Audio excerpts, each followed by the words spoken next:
Assalamualaikum warahmatullahi wabarakatuh. Shalom, Om Swastiastu, Namo Buddhaya, salam sejahtera untuk kita semua. Selamat malam kepada narasumber dan IBT Hero sekalian. Kami ucapkan terima kasih banyak atas kehadirannya. Perkenalkan, saya Seva Rimadanti, boleh disapa Seva, selaku fasilitator Z-Talk spesial yang akan membersamai IBT Heroes untuk membongkar rahasia karir insinyur Indonesia di industri energi Australia. Bersama narasumber hebat kita, yakni Bapak Aji Broto Sukmono, selaku Project Manager and Economic Consultant di Multinational Engineering Consultancy Firm di Perth, Western Australia. Oke, luar biasa. Nah, EBT Hero, sebelum kita memasuki acara inti, mari kita cek sama-sama ya semangatnya teman-teman semua. Oke, di sini boleh teman-teman dari emoticon yang ada di layar, silahkan manakah yang paling mewakili kabar teman-teman pada hari ini? Dari nomor 1 hingga 6. Oke, boleh diketikkan di kolom komentar, di kolom chat teman-teman. Boleh dengan angkanya atau emotikonnya untuk menggambarkan bagaimana kabar teman-teman hari ini. Apakah teman-teman sedang berapi-api? Oke, 3. Sedang senang ya, Kak Sarah. Kemudian ini ada Kak Muhammad Wazirudin berapi-api sekali, luar biasa. Oke, teman-teman, bagaimana dengan yang lainnya? Mungkin ada yang mengantuk, mungkin ada yang sedih. Oke, luar biasa. Kebanyakan berapi-api ya ini ya. Oke, nah baik terima kasih teman-teman atas antusiasnya. Oke, udah terlihat ya semangatnya tadi membara dan Ibito Heroes sudah tidak sabar nih pastinya untuk menyimak Z-Talk malam hari ini. Oke, berikutnya saya juga hendak menginformasikan terkait platform-platform di zona IBT. IBT Heroes jangan lupa follow kami di Instagram, Facebook, LinkedIn, dan YouTube untuk terus update informasi menarik seputar energi terbarukan.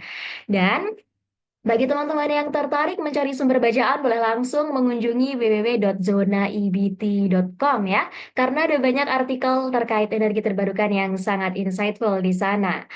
Oke, untuk teman-teman yang baru bergabung, kami ucapkan selamat datang di Easy Talk tentang karir insinyur Indonesia di industri energi Australia yang diadakan oleh Zona IBT. Nah, oke, IBT Heroes. Berikutnya juga kami informasikan bahwa Zona IBT menyediakan sertifikat karbon yang dapat teman-teman beli agar teman-teman dapat mengimbangi jejak karbon yang teman-teman hasilkan setiap hari. Hal ini tentu penting ya teman-teman sebagai bentuk kontribusi kita dalam melawan perubahan iklim dan sebagai upaya untuk mendukung proyek-proyek yang membantu pengurangan gas emisi rumah kaca. Bagi teman-teman yang mungkin terlewat untuk membeli sertifikat karbon pada saat registrasi, boleh sekali langsung scan atau pindai kode QR pada layar untuk pembelian ya. Oke, terima kasih. Mari sama-sama kita wujudkan masa depan yang berkelanjutan. Lalu, EBT Heroes, ada yang seru-seru lagi nih di sini. Jadi, teman-teman bisa mendapatkan hadiah yang seru dan menarik dari zona EBT. Kalau ya, teman-teman berbagi cerita ketika mengikuti Zona Akademi termasuk talk show malam hari ini. Caranya gimana? Silahkan bagikan cerita kalian, bentuknya boleh foto atau video selama talk show berlangsung di Instagram masing-masing. Ceritanya boleh berupa ilmu dan materi yang dikemas secara kreatif dan menarik ya. Sebelumnya dipastikan dulu kalau teman-teman sudah mengikuti akun Instagram Zona IBT dan pastikan sudah join grup WhatsApp-nya. Nah, untuk 3 peserta dengan cerita paling menarik dan kreatif akan mendapatkan hadiah yang menarik tadi ya. Ditunggu pengumumannya nanti di grup WhatsApp dan juga Instagram Zona IBT. Apabila ada pertanyaan, silakan diajukan melalui grup WhatsApp atau official WhatsApp Zona IBT ya. Oke, mari abadikan momen kalian dan dapatkan hadiah serunya. Ya, oke, teman-teman, saatnya memasuki acara yang paling ditunggu-tunggu, yaitu pematerian dari narasumber kita. Tapi sebelum itu, akan saya bacakan terlebih dahulu untuk rules e-talk kita malam hari ini. Mohon diperhatikan. Yang pertama, peserta wajib mengenakan pakaian bebas rapi. Yang kedua, peserta wajib mengganti nama dengan format nama underscore asal instansi. Baik, bagi teman-teman yang sudah bergabung dan belum mengganti namanya dengan format yang sudah disediakan, mohon untuk segera mengganti namanya sesuai dengan format. Kemudian peserta wajib menonaktifkan mikrofon dan menyalakan kamera selama acara talkshow berlangsung. Nah, pada teman-teman sekalian dipersilakan untuk menyalakan kameranya. Oke, di sini menemani saya ya yang menyalakan kamera, dipersilahkan supaya lebih interaktif lagi nih acara kita malam hari ini. Kemudian peserta dapat mengaktifkan mikrofon ketika sudah dipersilahkan oleh MC. Lalu peserta dilarang untuk mencoret-coret, membuat kegaduhan baik melalui chat maupun via mikrofon atau bertindak tidak sopan di depan kamera selama acara talkshow berlangsung. Lalu yang terakhir, peserta wajib mengikuti peraturan selama acara talkshow berlangsung. Baik, demikian tadi rules talkshow sudah saya bacakan. Maka selanjutnya kita akan berkenalan dengan narasumber yang sangat luar biasa pada malam hari ini, yaitu Bapak Aji Broto Sukmono dari Project Manager and Economy Consultant di Multinational Engineering Consultancy Firm di Perth, Western Australia. Saat ini, Bapak Aji menjabat sebagai konsultan di Mott MacDonald atau perusahaan yang bergerak di bidang konsultasi dalam hal manajemen, teknik, dan juga pembangunan seputar industri energi ya teman-teman. Beliau juga aktif berkarya dalam bidang energi, IT, dan finance selama lebih dari 5 tahun di 4 negara, Australia, Indonesia, Malaysia, dan Singapura. Pak Aji juga pernah menjabat sebagai Power System Engineer di Maersk Consultancy. Berbekal edukasi dalam bidang teknik elektro dari Institut Teknologi Bandung ya teman-teman. Pak Aji dengan luar biasa telah memperoleh belasan penghargaan dalam beberapa tahun terakhir. Luar biasa. Oke, mari kita sapa bersama ya Bapak Aji selaku narasumber kita malam hari ini. Halo Bapak Aji, apakah sudah terhubung dan hadir bersama kami di sini? Halo, selamat malam. Halo, selamat malam Bapak. Oke, bagaimana kabarnya Bapak? Ya, baik. Sekarang Alhamdulillah lagi baik. musim dingin di sini. Oke, sudah musim dingin ya Pak ya. Waduh, Indonesia panas terus ini Pak kebetulan. Oke, karena Pak Aji sudah terhubung, langsung saja kepada Bapak Aji, kami ucapkan terima kasih yang setulus-tulusnya sebelumnya karena Pak Aji telah berkenan hadir di sini dan meluangkan waktunya untuk berbagi ilmu dengan IBT Heroes nih Pak seputar karir insinyur Indonesia di industri energi Australia. Nah, karena teman-teman pasti sudah tidak sabar nih Pak Aji, jadi kami silakan untuk memaparkan materinya Bapak. Oke, terima kasih Kak Sheva. Ya, selamat malam teman-teman semuanya, Bapak Ibu sekalian. Mungkin aku izin untuk share screen kali ya.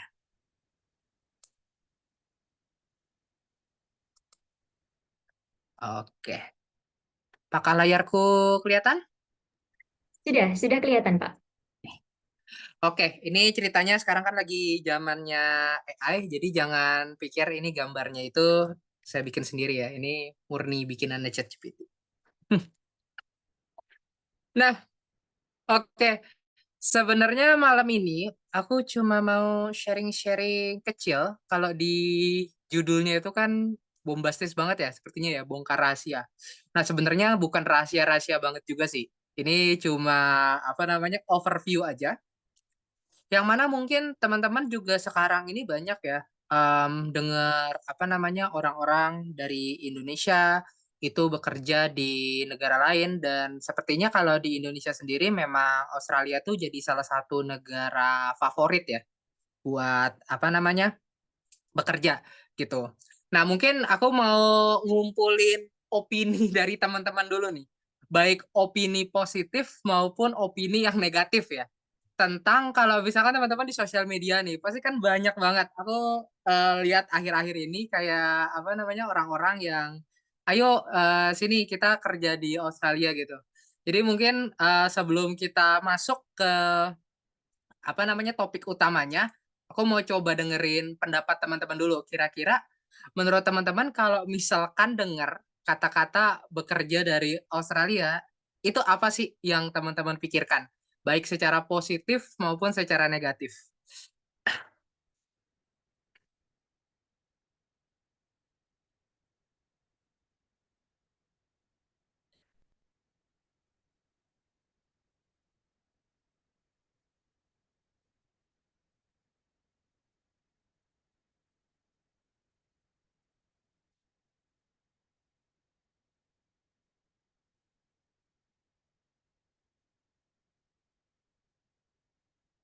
Oke, banyak yang bilang gajinya gede, terlihat menyenangkan, sering ketemu hewan. Oke, nanti ini ada pembahasan khusus ya masalah sering ketemu hewan ya.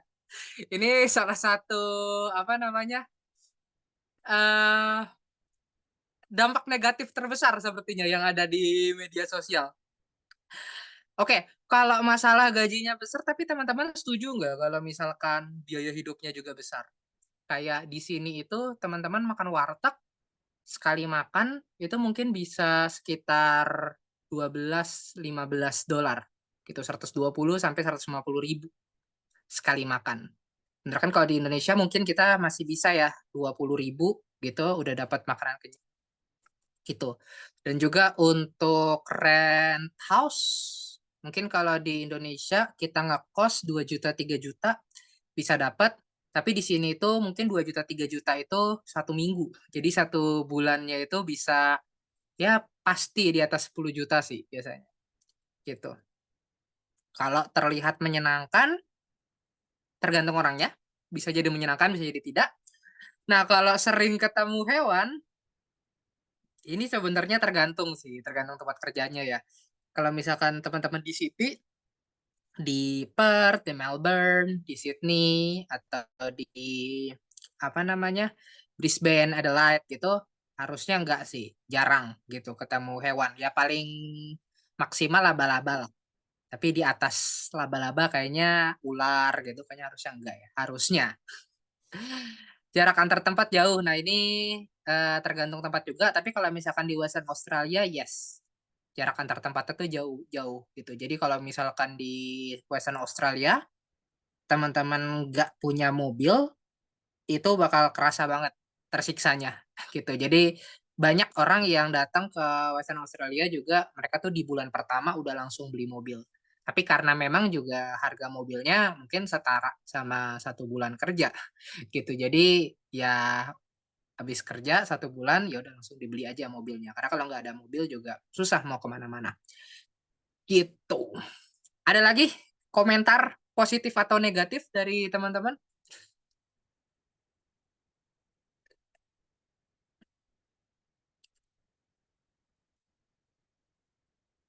Oke, kalau misalkan tidak ada, berarti mungkin kita lanjut aja. Nah, jadi mungkin aku secara general dulu ya, teman-teman. Kita nggak masuk ke arah pekerjaan atau ke arah apa namanya hal-hal yang spesifik di industri gitu. Tapi ada beberapa orang yang memang suka di Australia dan biasanya kalau misalkan udah ada di Australia itu jarang mau balik ke Indonesia. Itu karena memang boleh dibilang ya, Australia itu salah satu negara yang quality of life-nya itu paling tinggi gitu. Memang benar, apa namanya, biaya-biaya di sini mahal banget. Kalau misalkan semuanya kita rupiahin, kita convert ke rupiah, bisa jadi kita nggak akan pernah makan. Kayak gitu. Kenapa? Karena harga makanan sekali makan mungkin bisa 100 ribu ke atas. Kayak gitu. Jadi kalau dirupiahin, mustahil kita bisa apa namanya rela untuk makan sesuatu. Kayak gitu. Nah, tapi untuk harga-harga yang aku sebut namanya consumables ya, jadi barang habis pakai, itu memang lebih mahal. Tapi kalau misalkan harga-harga barang yang tidak habis pakai, misalkan teman-teman mau beli handphone, beli iPhone, gitu, mau beli mobil atau mau beli barang-barang branded, tas, baju, itu harganya sama aja gitu. Karena kan harga barang-barang yang seperti itu, barang-barang yang tidak habis pakai, itu kan seluruh dunia itu sama gitu, harganya itu bakal sama. Bahkan kadang-kadang di Australia malah lebih murah. Kenapa? Karena di Australia itu pajak untuk barang impornya itu hampir nggak ada gitu. Karena untuk barang-barang yang tadi kayak tas, terus juga pakaian gitu, mobil, itu rata-rata Australia memang impor semua. Jadi kalau misalkan dipajakin ya jadi makin mahal gitu. Dan memang di banyak ini juga, di banyak survei ya Australia itu salah satu negara yang quality of life index-nya tuh paling tinggi. Dan mungkin ini ya yang jadi salah satu yang menarik menurut teman-teman. Australia itu punya biaya hidup yang tinggi, pajaknya juga tinggi gitu. Jadi kita diserang dari dua sisi, pajaknya tinggi banget, juga biaya hidupnya tinggi banget. Tapi kalau misalkan teman-teman bandingin sama penghasilannya, sebenarnya real wage-nya itu atau apa sih istilahnya penghasilan bersih daya belinya itu sebenarnya termasuk salah satu yang tertinggi di dunia gitu. Jadi kalau misalkan di Australia mahal, memang, tapi nggak semahal kalau misalkan teman-teman pergi ke Swiss atau misalkan teman-teman pergi ke negara-negara Eropa Utara kayak gitu, atau misalkan ke Kanada lah, nggak semahal itu sebetulnya gitu. Apalagi kalau misalkan nanti kita bandingin sama wage-nya, kita bandingin sama penghasilannya. Itu bakal kerasa kayak misalkan teman-teman beli iPhone gitu. Misalkan harganya, apa sih harga iPhone? Aku nggak pakai iPhone soalnya. Let's say 15 juta. Gitu. Mungkin 15 juta itu bisa teman-teman dapetin dengan gaji seminggu kayak gitu. Atau mungkin 3 hari, 4 hari gitu. Nah, jadi itu sih yang jadi salah satu em, pemikat ya, pemikat orang-orang pada mau ke sini. Oh ya, dan juga satu lagi itu tentang unemployment rate-nya atau ininya, tingkat penganggurannya. Jadi dibanding negara-negara maju yang lain, apalagi kalau dibanding negara berkembang ya, memang Australia ini salah satu yang anomali karena dia tingkat pengangguran itu termasuk salah satu yang terendah, bahkan kalau dibandingin antara semua negara maju. Kenapa? Karena selain industrinya Australia itu masih masih ada, masih berjalan gitu. Kayak misalkan industri manufakturnya, industri pertaniannya, industri peternakannya itu masih jalan gitu. Kalau negara maju yang lain mungkin kan udah pada mulai menyerahkan itu ke negara berkembang ya. Untungnya di Australia itu masih jalan gitu. Plus Australia itu juga dia tuh punya sumber daya alam yang banyak banget kayak gitu. Ditambah lagi penduduknya juga cuma sedikit, cuma 29 juta di sini. Jadi ya kita nggak tahu mau dibagi-bagi kemana lagi. Itulah yang menyebabkan tingkat pengangguran rendah dan juga taraf hidupnya juga jadi lebih tinggi. Dan akhirnya ya memikat itu orang-orang untuk datang ke sini gitu. Dan juga yang ketiga ya imigrasinya nggak semudah itu ya teman-teman. Makanya nanti nanti bakal ada salah satu sesi khusus yang itu bakal ngebahas tentang keimigrasian karena itu salah satu yang paling penting kalau misalkan teman-teman mau memutuskan untuk pindah gitu ke Australia. Dan bahkan itu salah satu yang lebih penting dibanding kualifikasi kalau boleh aku bilang. Oke, kan juga sih. Tetap kualifikasi penting, tapi keimigrasian itu salah satu kunci utama lah kayak gitu. Nah, em, jadi karena ini di zona EBT ya, jadi aku mau ngebawain satu topik yang dia itu spesifik banget. Jadi kebetulan sebelumnya aku juga role-nya itu sebagai power system engineer ya teman-teman. Mungkin di sini teman-teman juga banyak yang jadi power system engineer dan power system engineer itu adalah salah satu lowongan kerja yang paling banyak dibuka di Australia. Kenapa? Karena pemerintah Australia itu dia lagi ngegalakin renewable energy. Alasannya ada tiga. Yang pertama itu adalah yang namanya mining boom. Jadi karena sekarang itu banyak mobil listrik gitu ya, dan lithium itu salah satu yang paling besar tambangnya ada di Australia. Australia itu mengalami mining boom lagi gitu, dan juga disupport sama pertumbuhan ekonomi China. Jadi demand atas batu bara, emas, apalagi tuh besi, nikel itu lagi banyak-banyaknya. Dan salah satu negara yang punya itu semua yaitu di Australia gitu. Jadi yang pertama adalah mining boom, yang kedua itu juga pertumbuhan penduduk ya. Yang mana ini agak sedikit aneh kalau negara maju yang lain itu rata-rata penduduknya pada berkurang, di Australia itu masih bertambah, tapi memang bertambahnya itu bukan karena angka kelahiran, tapi bertambahnya itu karena angka imigrasi. Jadi banyak orang dari luar negeri yang datang ke sini, termasuk dari negara yang menurutku udah maju gitu. Kalau teman-teman lihat di sini tuh etnis kayak Korea, Jepang, atau dari negara-negara Eropa seperti Inggris, Prancis, itu banyak juga yang datang ke Australia gitu. Padahal negara asli mereka juga sebenarnya udah termasuk negara maju. Itu. Terus yang ketiga, karena adanya mining boom tadi dan karena adanya pertumbuhan penduduk, maka ada juga yang namanya pertumbuhan ekonomi. Gitu. Jadi ini juga salah satu yang anomali dibanding negara maju yang lain. Kalau negara maju yang lain biasanya pertumbuhan ekonominya udah mulai stagnan gitu karena udah di atas jadi nggak bisa lebih atas lagi. Australia ini termasuk salah satu yang ekonominya masih bisa tumbuh seolah-olah kayak negara berkembang kayak gitu. Gitu. Dan kalau misalkan teman-teman lihat, teman-teman boleh lihat di LinkedIn, teman-teman boleh lihat di apa namanya board untuk cari lowongan dimanapun, teman-teman ketik Power System Engineer, terus nanti teman-teman ubah locationnya jadi Australia, dimanapun itu, di Perth, di Sydney, di Melbourne, di Brisbane, itu pasti teman-teman bakal ngeliat anomali-anomali kayak udah dibuka berminggu-minggu, tapi yang apply itu cuma 3, cuma 4. Maksimal banget mungkin cuma 10. Kayak gitu. Ya ada sih yang apa namanya sampai over 100 applicant itu ada. Tapi banyak juga yang jauh di bawah itu.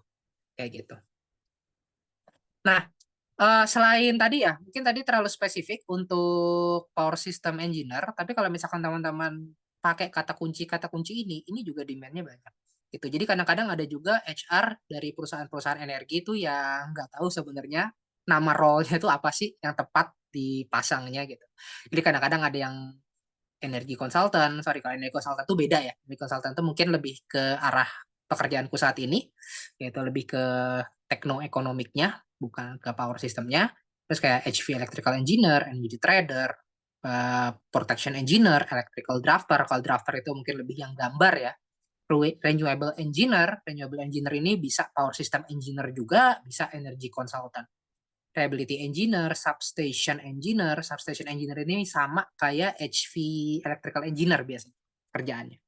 Terus ada control system, instrumentation, ini juga apa namanya biasanya HR-nya bingung mau dinamain apa, commissioning engineer, connection engineer, outage engineer. Nah, connection engineer ini kata lain untuk power system engineer juga biasanya. Kayak gitu. Jadi banyak sebenarnya kalau kata kuncinya sih nggak cuma power system engineer, tapi secara umum ya jenis pekerjaannya mirip-mirip kayak gitu. Jadi memang pekerjaan-pekerjaan di industri energi yang itu sekarang lagi booming banget di sini gitu. Dan sayangnya yang sangat-sangat aku sayangin sih orang Indonesianya nggak terlalu banyak sih yang bisa apa namanya masuk ke industri ini. Bukan berarti aku mau mendiskreditkan bidang pekerjaan lain ya. Tapi kalau aku lihat orang Indonesia yang datang ke Australia, terutama ke Western Australia, itu paling banyak kebanyakan mungkin bekerja di seperti meat factory atau misalkan di perkebunan gitu, pakai visa WHV. Kalau yang aku lihat paling banyak tuh seperti itu. Padahal buat teman-teman di sini, terutama yang punya kualifikasi teknik elektro, peluang untuk jadi engineer itu juga terbuka luas gitu. Dan nanti aku bakal tunjukin, bahkan kalau misalkan teman-teman bisa jadi engineer, itu ada beberapa kelebihannya. Kelebihannya itu kayak misalkan nanti teman-teman bisa langsung fast track ke permanen residency gitu. Jadi kalau misalkan teman-teman mau bekerja permanen, jadi permanen apa? eh Residency itu jadi residen permanen itu cuma di transit doang ya. Residen permanen di Australia, terus juga mungkin teman-teman suatu saat mungkin mau jadi warga negara, itu ada jalur fast track-nya gitu. Dan juga teman-teman bisa bawa pasangan, dan gajinya itu nanti ada batas bawahnya. Jadi di bawah itu nggak mungkin, teman-teman. Jadi nggak mungkin teman-teman dapat UMR. Kalau misalkan teman-teman pakai visa yang untuk engineer ini. Kayak gitu. Nanti kita bakal menuju ke sana. Nah, yang dibutuhin itu apa sih, teman-teman, kalau misalkan kita mau ke Australia ya? Yang pertama itu kualifikasi, working rights, sama teman-teman harus cari dengan strategi yang smart. Kayak gitu. Ini mungkin bisa dibalik ya, harusnya working rights dulu yang nomor satu, baru kualifikasi. Mungkin bisa dibilang kayak gitu. Karena kalau misalkan teman-teman apa namanya kualifikasinya sebenarnya standar gitu, at least lulus teknik elektro gitu, tapi teman-teman udah punya visa, itu lebih mungkin diterima daripada teman-teman mungkin em, punya kualifikasi, kecuali kalau misalkan kualifikasinya S3 kayak gitu ya, yang udah major banget, tapi nggak punya working rights. Jadi lebih mungkin teman-teman punya working rights plus teknik elektro dibanding teman-teman punya teknik elektro yang sampai udah pengalaman kerjanya banyak banget tapi nggak ada working rights. Kayak gitu. Ini fakta fakta menyakitkan yang harus aku kasih tahu. Kayak gitu. Oke. Nah, tapi nggak masalah. Ini sebenarnya semuanya bisa dibangun. Kayak gitu. Jadi kalau teman-teman memang punya kualifikasi yang bener-bener cocok, bener-bener tepat sama apa yang dibutuhin sama industri Australia, working rights ini bisa disponsorin, teman-teman. Working rights ini bisa disponsorin. Jadi perusahaan bisa bayarin dan nge-endorse teman-teman buat datang ke Australia. Jadi perusahaan bisa bilang ke pemerintah, saya butuh orang ini, spesifik orang ini, bukan siapapun yang ada yang udah ada di Australia. Kayak gitu. Karena nanti bagi perusahaan, kalau mereka mau ngedatangin orang dari luar Australia ke Australia, itu mereka harus berhadapan sama pemerintah. Dia harus bilang ke pemerintah, kita udah nyari nih ke seluruh Australia, ke seluruh lowongan yang ada, tapi nggak nemu tenaga kerja yang kayak begini kualifikasinya. Nah gitu, dia harus berkata seperti itu ke pemerintah. Barulah pemerintah nanti ngasih visanya. Gitu. Karena kalau misalkan di Australia ada, nanti takutnya perusahaan itu cuma mau ngebayar tenaga kerja murah. Takutnya kayak gitu. Jadi nggak mau dong pemerintah juga ngedatangin imigran dari negara lain, ngedatangin ekspor dari negara lain, tapi tujuannya cuma biar perusahaannya bisa dapat tenaga kerja murah. Nggak mau kayak gitu. Jadi harus bener-bener qualified. Nah, jadi em, apa namanya? Apa sih kualifikasi yang sebenarnya tuh orang Indonesia tuh punya, teman-teman? Sarjana teknik elektro di Indonesia tuh punya, tapi perlu diarahin sedikit aja. Sedikit biar sesuai sama apa sih yang dibutuhin sama marketnya Australia. Kayak gitu. Nah, em, sorry. Mungkin aku next slide.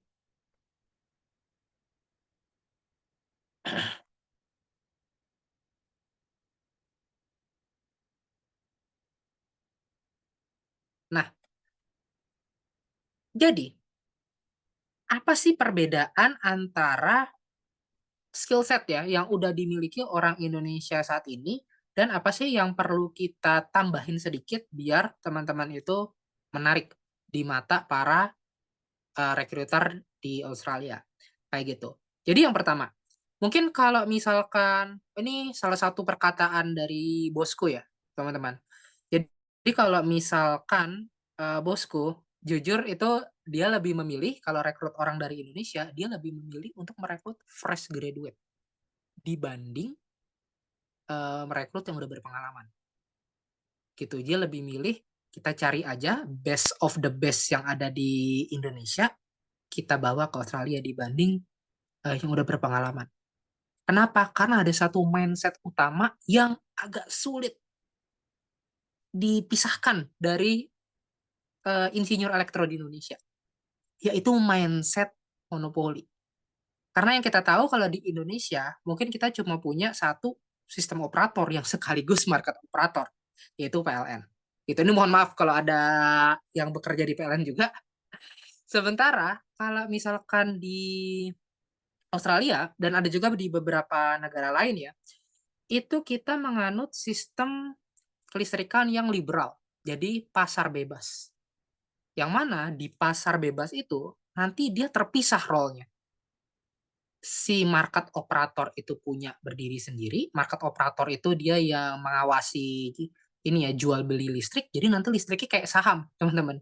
Harganya bisa berbeda setiap, aduh aku lupa, 5 menit atau 30 menit gitu. Ada ininya. Ya kayak saham lah persis. Tapi kalau saham mungkin hitungannya detik ya. Oh ini nggak bisa dong kalau listrik hitungan detik nggak bisa. Tapi mungkin di beberapa negara ada sih yang udah sampai hitungan detik ya. Gitu. Australia itu termasuk bukan yang paling maju juga sih masalah begini. Jadi ya masih 5-30 menitan lah. Aku lupa tepatnya berapa. Gitu. Jadi ada market operator yang ngurusin si pasar sahamnya kelistrikan ini. Lalu ada sistem operator. Sistem operator itu mungkin kalau di Indonesia seperti P2B-nya ya, pusat pengatur bebannya.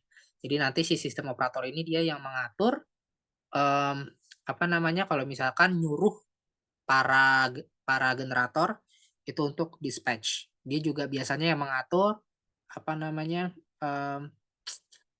kayak misalkan di jalur transmisi itu oh ini transmisi udah mulai padat.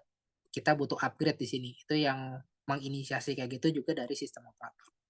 Lalu ada network service provider. Network service provider itu biasanya kayak yang punya jaringan transmisinya. Jadi walaupun dia punya jaringan transmisi belum tentu dia itu adalah yang bisa ngatur si jaringan transmisi itu. Gitu. Jadi bisa jadi ya apa namanya kita cuma ngasih aja, ngerelain gitu aja ke si sistem operator kayak gitu.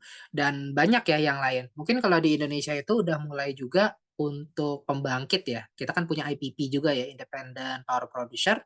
Kita bisa bikin pembangkit sendiri gitu. Nah, tapi kalau misalkan di Australia jangankan cuma pembangkit tapi jalur transmisinya pun bisa dimiliki oleh swasta kayak gitu.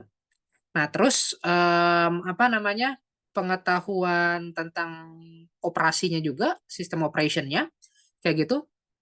Mungkin kalau misalkan sistemnya itu nggak terlalu kompleks ya, atau misalkan kita bisa monopoli satu sistem itu, kita bisa ngelakuin dispatch itu hanya melalui economic dispatch sama merit order. Kenapa?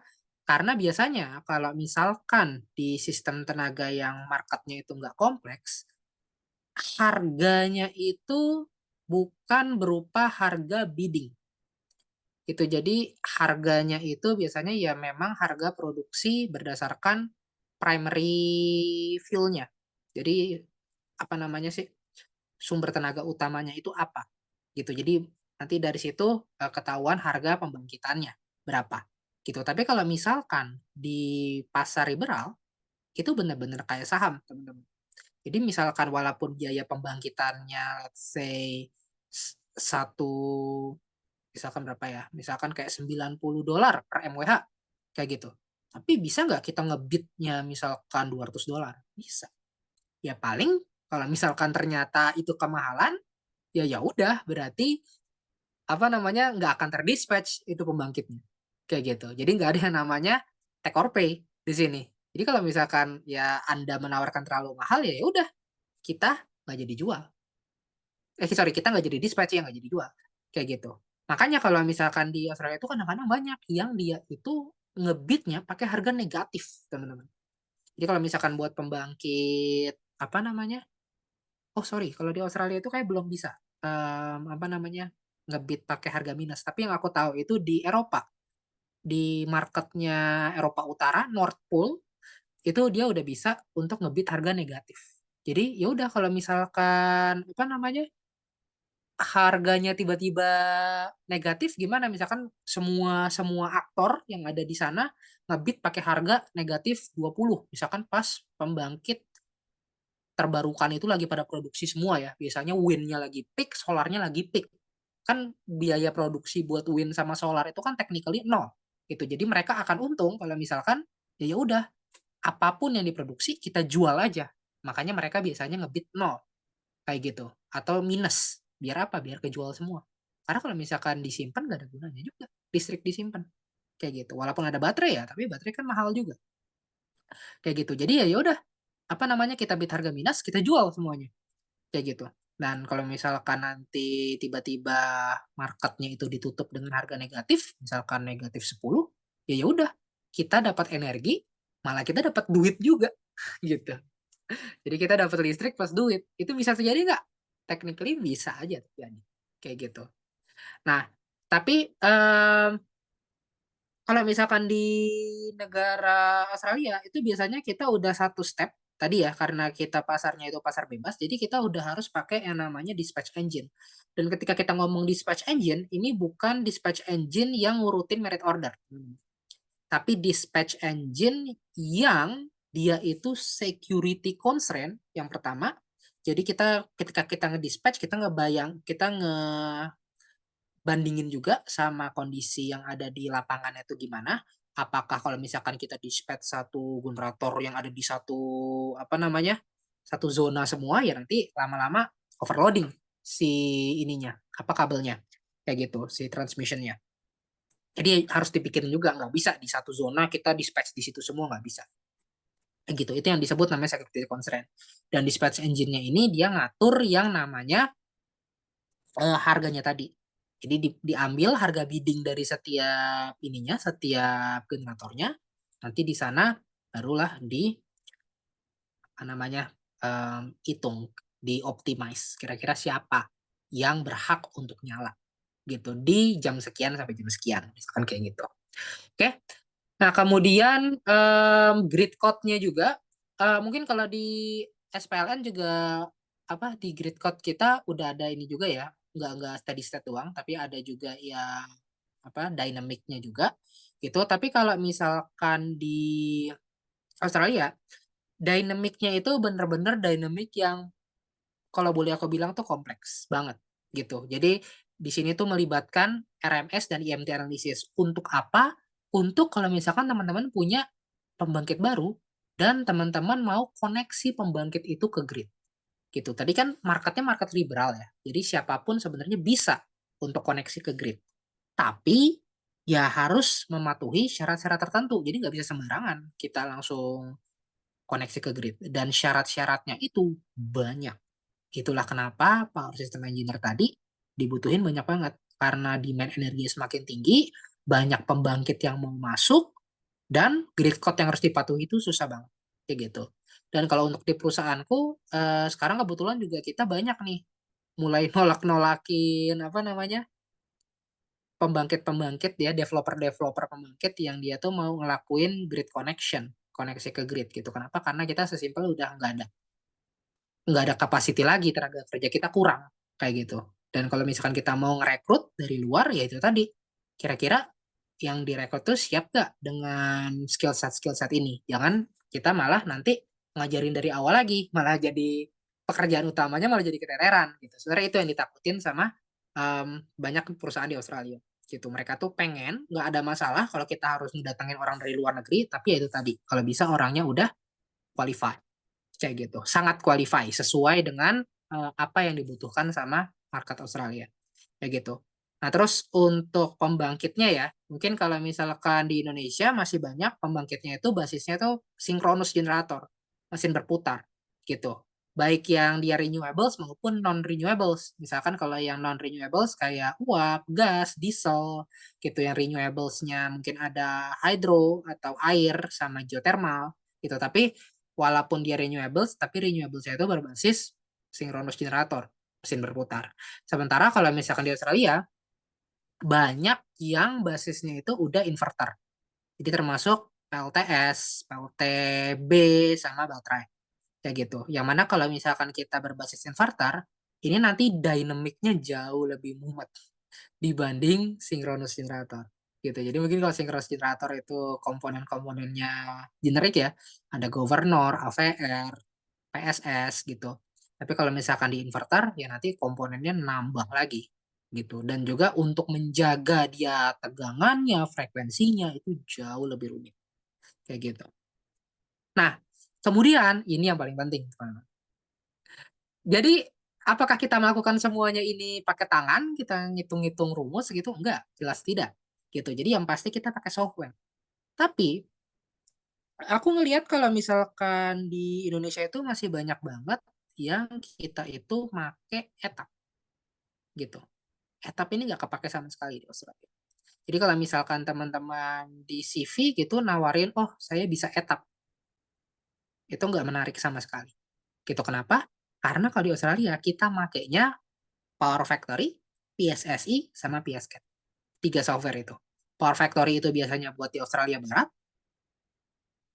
Power Factory PSCAT itu di Australia Barat.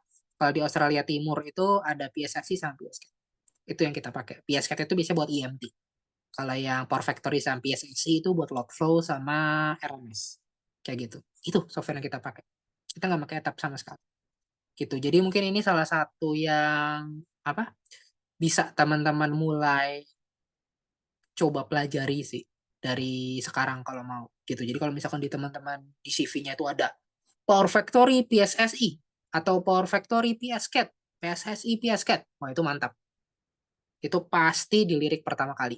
Dibanding kalau misalkan bisa etap kayak gitu, itu mungkin akan kurang dilihat gitu dan mungkin malah nggak dilihat sama sekali. Mungkin kan kalau rekruter itu kan dia nggak paham sama nama-nama software ya teman-teman. HR itu kan sebenarnya nggak paham juga. Mereka cuma lihat dari daftar dari technical lead-nya, ngasih saya butuh orang yang bisa software ini. Terus mereka bandingin kan, oh dia kualifikasinya etap, tapi kata si technical lead butuhnya Power Factory. Ya si HR-nya nggak akan tahu kalau etap itu ternyata juga Power System Simulation Study software kayak gitu. Itu sih yang menurutku paling pembeda ya. Dan juga Power Factory juga, walaupun di Indonesia juga sekarang banyak ya, PLN juga kan pakai Power Factory. Tapi Power Factory yang diharapkan di Australia bukan cuma Power Factory tok, tapi Power Factory yang bisa dikombin sama Python juga, teman-teman. Buat otomasi. Gitu. Karena tadi aturan itu kompleks banget, kita nggak mungkin kerjain ini semuanya manual.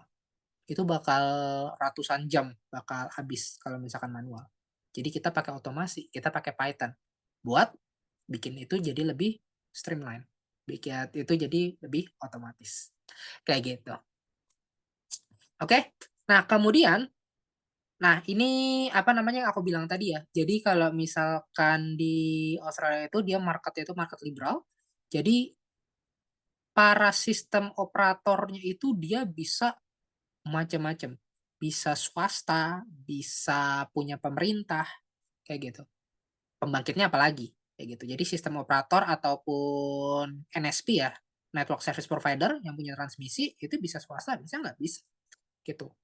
Dan nanti mereka semua ini gabung ya. Di sini nggak cuma elektrik tapi ada gas juga di sini kayak ini Australian Gas Network ini kan punyanya gas ya gitu. Ini TAS Network ini punyanya listrik, ini punyanya gas kayak gitu. Jadi bisa macam-macam, bisa swasta, bisa punya pemerintah gitu. Tapi kalau untuk market operatornya atau bursa efeknya ya, bursa efek listriknya yaitu masih punya pemerintah 100% gitu. Karena kalau di negara lain juga biasanya yang market operatornya itu dia cuma sebagai apa ya sih namanya? Wasitnya aja gitu. Dia kan cuma sebagai wasit. Dia nggak benar-benar memproduksi listrik ataupun menyalurkan listrik. Dia cuma wasitnya aja. Kayak gitu. Oke? Uh, minum sebentar.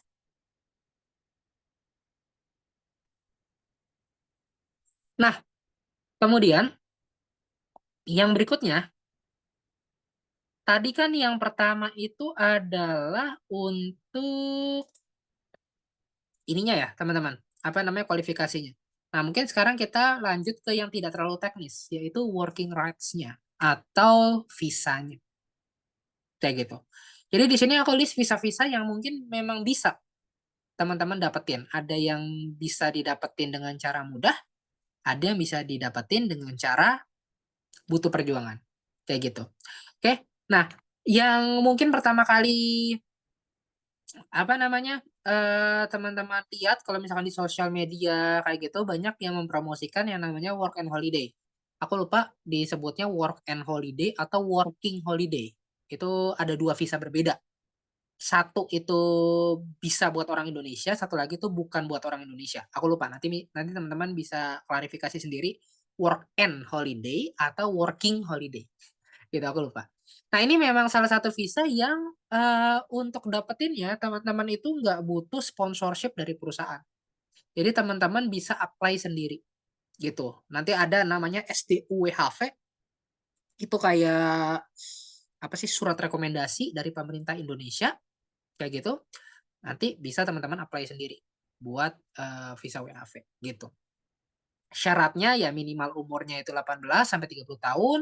Terus teman-teman juga punya tabungan minimal $5.000 atau sekitar mungkin 55 juta mungkin ya. Sama tes bahasa Inggris. Aku lupa tes bahasa Inggrisnya itu minimal berapa ya. Tapi nggak perlu IELTS kalau yang work and holiday kalau nggak salah. Bisa yang TOEFL atau PTC itu bisa. Kayak gitu. Nah minusnya itu nggak bisa bawa pasangan dan ini juga bukan jalur untuk permanen residency gitu. Jadi kayak ada maksimalnya 2 sampai 3 tahun kalau nggak salah kayak gitu. Nah, kemudian yang kedua itu adalah student visa. By the way, harganya baru naik hari ini. Student visa itu sebelumnya itu $400 buat apply visanya 400 atau $600 gitu. Aku lupa. Sekarang itu udah $2.000 buat student visa. Nah, kalau student visa ini sebenarnya sama ya. Kalau misalkan teman-teman ke negara lain juga, kalau apply jadi student atau kuliah, ya itu kan biasanya nanti butuh visa. Nah, visanya ini, visa student visa. Nanti kalau misalkan teman-teman dapat student visa, bisa bawa pasangan nggak? Bisa bawa pasangan. Tapi aku nggak tahu juga, mungkin bisa dicek apakah pasangannya bisa kerja, gitu. Apakah pasangan bisa kerja itu hal berbeda, gitu. Karena kalau studentnya sendiri, kalau nggak salah tuh memang bisa kerja 20 jam per minggu maksimal, part time. Tapi kalau pasangannya, nah ini harus dilihat, kayak gitu. Nah, terus kalau misalkan mau permanent resident, ini termasuk salah satu yang paling lama, teman-teman. Jadi dari student, nanti kita ganti ke yang namanya temporary graduate. Kalau temporary graduate ini dia udah bisa kerja full time, 40 jam per minggu, kayak gitu.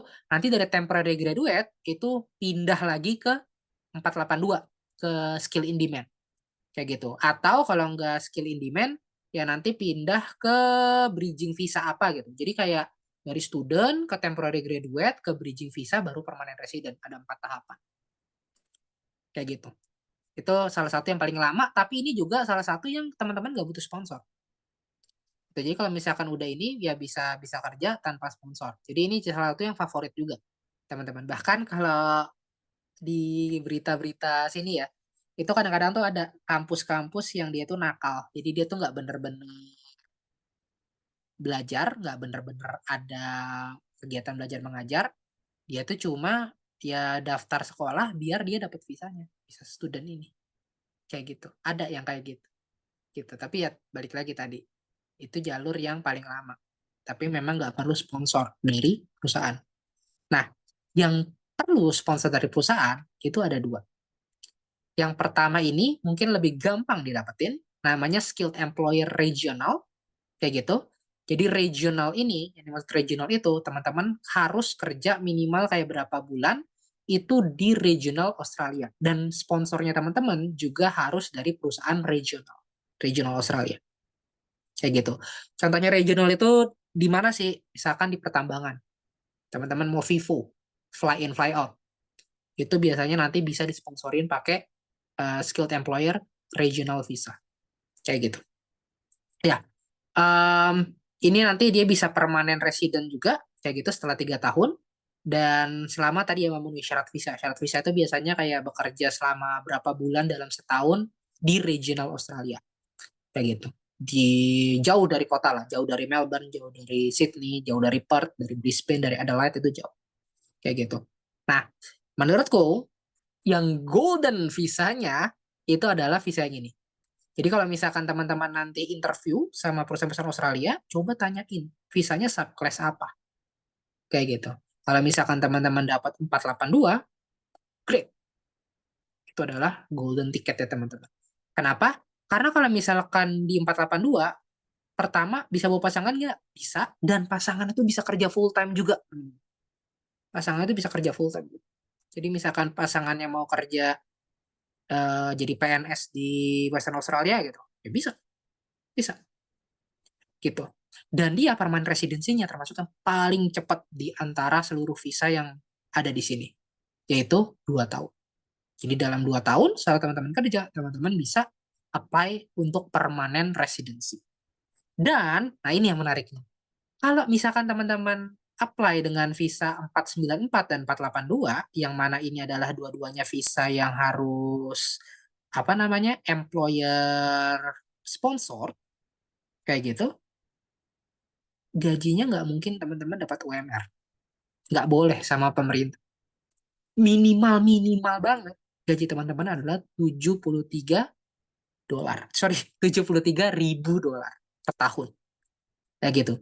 73.000 itu kalau aku hitung dibagi 12 ya berarti itu sekitar 6.083 dolar, 60 juta sebulan minimal. Nggak boleh di bawah itu. Karena kalau di bawah itu nggak akan di-approve sama pemerintah. Gitu. Jadi ada ini nih. UMR-nya udah beda kalau misalkan kedua visa ini. Kalau misalkan visa biasa, UMR-nya itu dia berapa ya? Aku lupa. 25 dolar lah anggap. 25 dolar dikali 8 jam dalam sehari dikali 1 minggu itu ada 5 hari dikali 52 52 minggu dalam 1 tahun. Nah kalau misalkan yang biasa kalau UMR itu mungkin sekitar 50.000 50.000 tak 50.000 50.000 dolar kayak gitu. Jadi teman-teman udah dijaga penghasilannya nggak mungkin di bawah 73 kayak gitu. Oke, dan ini tes MIT ini dia nilainya akan selalu naik setiap tahun gitu karena kan ngikutin pertumbuhan ekonomi dan pertumbuhan salary juga ya kayak gitu. Oke, nah jadi itu teman-teman mungkin ini yang apa namanya aku di request sama Mas yang di zona EBT itu untuk menampilkan ini sebenarnya. Jadi kalau misalkan teman-teman kasarnya teman-teman punya kualifikasi yang benar-benar pas sama apa yang dibutuhkan sama perusahaan Australia dan teman-teman bisa mendapatkan working rights yang premium yang pas, ya hidup teman-teman akan jadi lebih mudah kayak gitu. Oke. Nah, kemudian kalau misalkan teman-teman udah punya kualifikasi yang pas, teman-teman udah tahu working rights apa yang teman-teman pengen, strategi ke arah sana gimana? Strategi ke arah sana adalah yang pertama tadi, yang pertama kali banget ya, skill set itu disesuaikan dengan Australian market. Jadi lupakanlah etap. Lupakanlah etap. Belajar Power Factory. Belajar PSSI, belajar PSCAT. Lupakan etap. Kayak gitu. Lalu kalau misalkan udah, teman-teman search job di LinkedIn, di Seek, di dua ini ya, di dua website ini biasanya paling banyak, cari pakai kata kunci Power System Engineer. Cari pakai kata kunci HV Electrical Engineer. Cari pakai kata kunci Grid Connection Engineer. Kayak gitu. Itu banyak banget. Lowongannya banyak banget. Kayak gitu. Lalu kalau misalkan teman-teman bisa punya sertifikasi, itu bagus banget. Apalagi kalau misalkan teman-teman bisa dapat gelar, kalau di Indonesia tuh insinyur. Kenapa? Karena gelar IR di Indonesia itu diakui sama Australia. Nanti di Australia teman-teman bisa langsung dapat penyesuaian buat apply ke CPA, Chartered Professional Engineer. Itu IR-nya Australia. Jadi nggak perlu teman-teman kayak ikut pelatihan dan bikin paper banyak lagi, yaitu syaratnya CPA. Aku pun belum dapat sampai sekarang. Um, Kalau teman-teman udah punya IR, itu bisa langsung penyesuaian. Jadi nggak seribet kalau misalkan teman-teman nggak punya IR sama sekali. Itu salah satu nilai plus. Nanti bisa di ini juga. Di CV-nya tuh dibilang, teman-teman tuh punya IR dalam kurung, misalkan setara dengan CPN. Kayak gitu. Oke. Nah, bring your own visa, ini mungkin bagi teman-teman yang mau jalur yang paling lama tadi ya, lewat student visa, kayak gitu-gitu ya. Itu bisa juga kalau misalkan teman-teman udah coba nyari perusahaan yang mau sponsorin tapi nggak dapat-dapat, mana menurutku tidak mungkin kalau teman-teman daftar 100 perusahaan pasti akan ada aja yang nyangkut kayak gitu. Ini mungkin standar ya berikutnya ya. Bikin CV-nya yang ATS friendly karena pasti pakai ATS diceknya kalau di dunia profesional. Terus nah ini jangan underestimate cover letter. Nah tadi yang aku bilang, teman-teman apa yang teman-teman cari di Australia kalau misalkan teman-teman memang butuh sponsorship, teman-teman kasih tahu butuhnya sponsorship bisa apa kayak gitu. Jadi kalau misalkan teman-teman daftarnya di perusahaan tambang yang mana perusahaan tambangnya itu beroperasi di regional, ya mungkin teman-teman bisa request ini aja. Karena ini biasanya lebih murah dibanding 482. Tapi kalau misalkan di City, ya berarti teman-teman coba bilang di cover letternya, aku nggak punya working rights di Australia. Jujur aja. Dan aku butuh disponsorin ini. Bisa jadi perusahaannya mau. Dan kalau memang butuh banget perusahaannya, ya pasti mau. Kayak gitu. Gitu. Jadi cover letter itu penting. Nanti di cover letter juga teman-teman kasih tahu apa sih yang teman-teman bisa. Misalkan teman-teman udah sering baca apa ya? Kalau misalkan di Western Australia itu berarti udah sering baca Western Power Technical Rules. Teman-teman udah sering baca WEM Rules. Teman-teman udah sering baca Harmonized Technical Rules, Pilbara. Kayak gitu-gitu. ya itu pasti jauh lebih diminati. Karena teman-teman udah tahu iklimnya berarti, teman-teman udah tahu zona yang akan teman-teman hadapi itu seperti apa. Ya gitu, udah sering baca technical rules-nya, kayak gitu. Nah, terus kalau misalkan interview ini juga beberapa kali aku ngeliat kalau di Australia itu dia suka banget pakai yang namanya STAR framework. Aku juga udah beberapa kali interview sama perusahaan-perusahaan di Australia dan ya biasanya mereka selalu pengen menjawab dengan STAR framework. Situation, task, action, sama result. Kayak gitu. Jadi orang Australia itu sangat-sangat Australia dan New Zealand ya, itu dia sangat-sangat to the point orangnya. Jadi mereka nggak mau kayak terlalu bertele-tele. Jadi teman-teman situationnya apa, yang disuruh itu apa, action yang teman-teman lakuin apa, hasilnya kayak gimana. Selalu pakai framework itu. Gitu. Aku nggak tahu kenapa di sini aku nulis embrace match, tapi mate itu kan ini ya friendshipnya orang Australia itu kita sebut namanya mateship. Jadi kalau misalkan teman-teman udah em, terbiasa dengan budayanya, ya mungkin itu akan jadi salah satu kedekatan tersendiri, terutama pas interview. Kayak gitu. Jadi interview tuh jangan terlalu kaku, jadi nggak usah bilang good morning Mister gitu, nggak usah. Jangan, itu malah kelihatan kayak teman-teman, oh ini belum oke nih sama budaya Australia gitu. Jadi langsung aja kayak, hello mate, kayak gitu. Walaupun baru kenal sama interviewernya, tapi nggak apa-apa. Itu artinya teman-teman udah, apa namanya, udah paham gitu apa yang akan teman-teman hadapi. Kayak gitu. Oke, ya, itu slide terakhirku dari aku mungkin sampai situ. Mungkin boleh aku kembalikan ke Kak Sheva. Oke, baik. Terima kasih banyak, Pak Aji. Wah, luar biasa ya, teman-teman sekalian, IBT Heroes, pemaparan materi dari Pak Aji ini seputar karir insinyur di Australia ya. Nah, oke, baik. Pak Aji, nah karena tadi sudah disampaikan untuk materinya, untuk berikutnya kita akan memasuki sesi Q&A ya Pak ya. Jadi nanti teman-teman IBT Heroes ini akan dapat berdiskusi langsung, menanyakan pertanyaan langsung kepada Pak Aji yang telah menyampaikan materinya. Oke, kalau begitu kita buka sesi tanya jawabnya. Kepada teman-teman yang hendak bertanya, boleh disilakan untuk klik fitur raise hand dan juga bersiap menyalakan mikrofonnya. Dan juga apabila teman-teman hendak menyampaikan pertanyaan di kolom chat juga dipersilahkan untuk mengetikkannya nanti akan kami bantu bacakan. Oke, sesi tanya jawab disilahkan teman-teman. Oke, baik. Ada dari Kak Rafael. Kak Rafael Airlangga disilahkan untuk menyampaikan pertanyaannya. Monggo. Oke, baik. Terima kasih atas pemaparannya dari Mas Harso. Di sini saya ingin menanyakan tentang visa yang 482 ya, yang skills in demand. Hmm? Itu untuk visanya sendiri kan dia ada keterangan di sana bahwa employer sponsorship plus occupation on core skills occupation list. Nah, itu core skills yang dimaksud apa saja ya, Mas? Terima kasih. Oh, oke. Makasih Mas Rafael.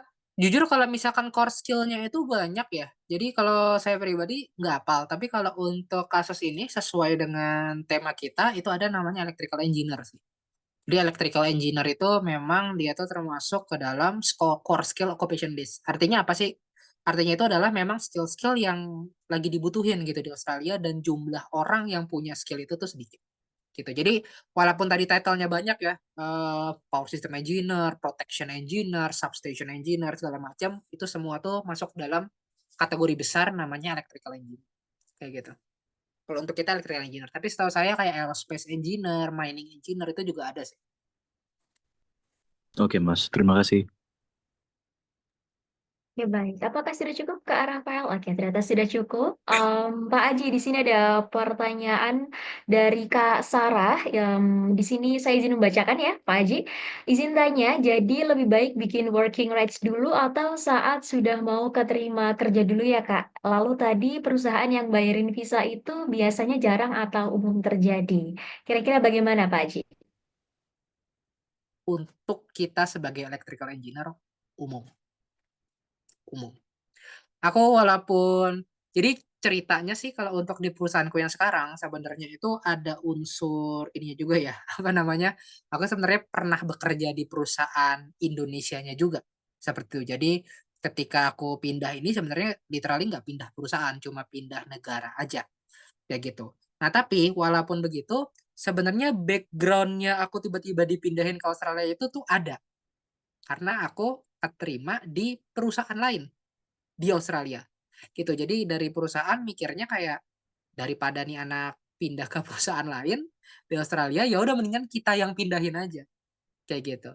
Jadi ya waktu itu kebetulan aku dapat offeringnya setelah 30 kali daftar itu di Brisbane. Waktu itu Brisbane itu di Queensland, ada di timur gitu. Tiba-tiba sama perusahaan yang sekarang ya udah kita counter offer aja, kita tawarin di Perth. Yang mana Perth itu kan lebih dekat daripada Indonesia dan juga dari segi ekonominya Perth itu salah satu apa ya negara bagian paling wealthy di Australia gitu. Mungkin kalau di Amerika itu Perth itu kayak Texas, sumber daya alamnya banyak banget gitu. Jadi ya nggak ada minusnya, lebih banyak plusnya, ya udah aku terima. Tapi ya itu tadi pengalamanku yang pertama itu memang banyak.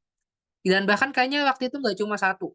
Iya betul, nggak cuma satu, ada dua perusahaan yang udah sampai tahap offering untuk nawarin kerja di sana satu dan dua disponsorin visanya. Tapi memang waktu itu aku belum sempat nanya sih karena waktu itu mungkin aku belum tahu juga kira-kira bakal disponsorinnya visa apa kayak gitu. Tapi ya kalau untuk profesional misalkan teman-teman electrical engineer itu memang biasanya visanya kalau nggak 494 ya 482 tergantung tempat kerjanya ditempatin di site atau enggak gitu. Kayak itu Oke, Ming. baik. Oke, baik. Terima kasih Pak Haji atas jawabannya. Bagaimana Kak Sarah? Apakah sudah menjawab? Oke, ternyata sudah. Baiklah, kemudian Pak Haji di sini ada pertanyaan dari anonim begitu disampaikan ke saya. Untuk reason fresh graduate S1, kira-kira menurut Kakak working rights apa yang paling cocok, Kak? Eh tergantung ya. Mungkin boleh diperjelas Mas atau Mbak anonimnya fresh graduate-nya itu jurusan apa dan ada niat S2 atau enggak? Mungkin itu. Oke, mungkin kepada Kakak anonim boleh diperjelas terlebih dahulu. Sambil menunggu diperjelas, mungkin kita move ke pertanyaan berikutnya, Pak Haji bagaimana? Oke, boleh. Oke, di sini ada pertanyaan dari Kak Fatshada. Perkenalkan saya Ifapa untuk lulusan teknik fisika dengan basic QC engineer. Apakah bisa masuk di perusahaan Australia? Terima kasih. Kalau bisa sangat bisa. Tapi mungkin bisa, nah ini balik lagi ya. Aku mungkin minta diperjelas untuk QC-nya itu di bidang apa sih? Jadi kalau untuk QC ini kan sebenarnya luas banget ya. Ya aku mungkin sekalian share ini. Nah ini tadi disempat ditanya juga ya untuk core occupation list. Nih banyak ya di sini. Core occupation list itu ada apa namanya 456 kayak gitu. Dan nggak semuanya by the way untuk ini ya, nggak semuanya itu untuk engineer-engineer teman-teman. Kadang-kadang tuh di sini ada tradies juga. Tradies itu em, apa ya kalau di Indonesia ya blue collar. Nah itu juga bukan bahasa Indonesia. Ada yang bisa bantu mungkin trade trade tradies apa ya kayak pekerja kerah biru itu cuma ditranslate. Sorry maaf aku nggak terlalu bagus untuk ini kan istilah. Jadi intinya itu kayak mungkin kalau di Indonesia itu dianggap kayak pekerjaan-pekerjaan kasar kayak gitu tapi nggak kasar-kasar banget ya kasar yang punya skill ya teman-teman. Tapi ya di Australia itu memang kekurangan juga kita yang seperti itu. Gitu ya contohnya kayak di sini kan. Kayak toolmaker, bricklayer, carpenter. Carpenter itu teman-teman tahu kan? Carpenter itu adalah pemotong kayu gitu. Tapi bukan sembarang pemotong kayu ya. Tapi pemotong kayu yang memang skilled gitu atau tukang cat kayak gitu. Ini juga kurang, teman-teman. Tenaga kerja di sini kurang kayak gitu. Jadi ya kalau dibilang bisa atau enggak, jawabannya bisa gitu. Mungkin kita spesifik. Tapi QC-nya tadi, QC apa dulu mungkin bisa diperjelas sih. Karena bisa jadi, nah ini kan quality assurance. Mungkin di sini ada quality assurance yang ICT ya, yang IT. Sama ada mungkin ini quality assurance lebih ke arah pabrik mungkin ya kalau yang ini. Kayak gitu. Sama ada satu lagi, ini primary products. Nah, kalau ini mungkin lebih ke arah peternakan atau perkebunan kayak gitu. Jadi kalau dibilang bisa apa enggak bisa, tapi tergantung tadi. Nanti teman-teman masuknya ke mana gitu, ke quality control yang mana gitu. Kalau electrical engineer ini ya, ini electrical engine. Oke, baik. Baiklah. Terima kasih, Oke. Pak Aji. Bagaimana, Kak Ifta? Apakah sudah cukup menjawab terkait pertanyaannya?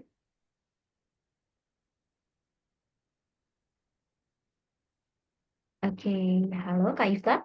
Oke, terima kasih sudah menjawab Pak Aji. Nah, tadi untuk dari Kak Anonim yang diminta untuk memperjelas lagi terkait ada niat S2 atau tidak, ternyata ada niat S2-nya nih Pak Aji dan juga jurusannya teknik mesin. Kira-kira working right seperti apa yang paling cocok, Kak?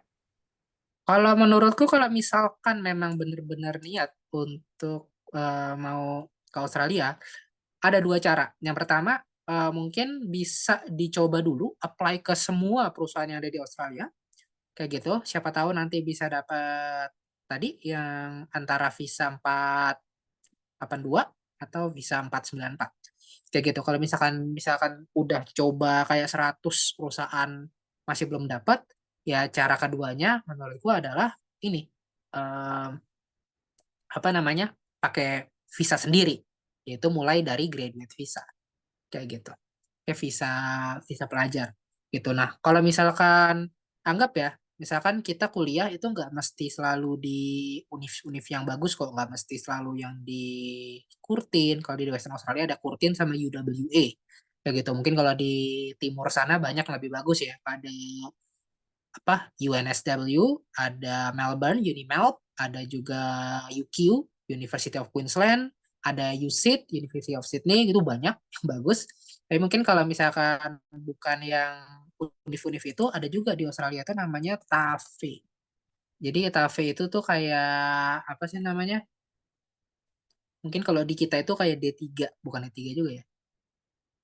Lebih kayak buat trade tadi itulah, sekolah buat trade, jadi spesifik nanti skill yang diajarin, apakah skillnya nanti tentang tadi kalau electrical engineer mungkin lebih ke arah electrical engineer yang masang ini misalkan masang trafo, masang kapasitor kayak begitu, itu juga banyak dibutuhin di sini banyak banget kayak gitu, dan terkadang nggak mesti S1 juga gitu, bisa. Itu mungkin salah satu ini sih, salah satu yang bisa dituju kalau misalkan memang niat benar-benar mau. Oke, baik. Terima kasih atas jawabannya, Pak Aji. Demikian, Kak Anonim, apakah sudah cukup menjawab untuk pertanyaannya ini? Oke, baik. Terima kasih Pak Haji ternyata sudah menjawab. Nah ini berikutnya masih ada pertanyaan dari Kak Fatih Fajar Ilmawan. Izin bertanya, apa saja pengalaman kerja atau proyek energi terbarukan di Indonesia yang bisa diakui di Australia, Pak Haji? Semuanya bisa, nggak ada masalah sih kalau untuk pengalaman kerja itu malah bagus kan, berarti apa namanya, nggak kosong-kosong banget, tapi ya tadi mungkin yang ditonjolin itu sebaiknya yang memang dibutuhkan juga sama industri energi di Australia. Jadi kalau misalkan tadi skillnya misalkan punya skill etap dan disk silent gitu power factory, ya udah yang ditampilin power factory-nya, etapnya ya mungkin ditaruh paling belakang lah atau nggak ditampilin sama sekali juga nggak apa-apa kayak gitu. Mungkin lebih disesuaikan aja sih kira-kira apa sih aspek dari proyek yang udah dikerjain ini sama kebutuhan di Australia itu sebenarnya kayak gimana ya gitu. Apalagi kalau proyeknya energi terbarukan kan, energi terbarukan di Indonesia itu kan kebanyakan PV ya, PV juga banyak di Australia gitu. Jadi mungkin lebih ke arah oh saya udah paham banget nih sama inverter based generation gitu. Nah di Australia kan butuh yang bisa paham tentang inverter based generation. Oke, baik. Terima kasih atas jawabannya, Pak Aji. Demikian, Kak Fatih. Oke, disusul pertanyaan berikutnya, Pak Aji. Berarti pendekatan akan kebutuhannya yang paling disesuaikan, begitu ya, Pak ya? Yap, betul, betul banget gitu. Jadi nanti paling kalau untuk penyesuaiannya bisa lihat dari ininya aja sih. Kan biasanya ada apa sih namanya bullet point-nya gitu ya. Ada work requirement-nya itu apa sih yang dibutuhin. Nah, itu dicocokin aja sama yang ada di situ. Gitu. Jadi kalau misalkan mereka bilangnya ternyata ya somehow butuh etap gitu, misalkan jadi protection engineer, ya protection engineer masih butuh juga etap, ya udah tulis aja gitu. Tapi kalau misalkan mau jadi power system engineer, biasanya sih kita nggak pakai etap sama sekali gitu. Maaf ya, aku jadi mendiskreditkan etap. Oke, baik. Ya, sudah, ternyata sudah cukup dari Kak Fatih nih, Pak Aji.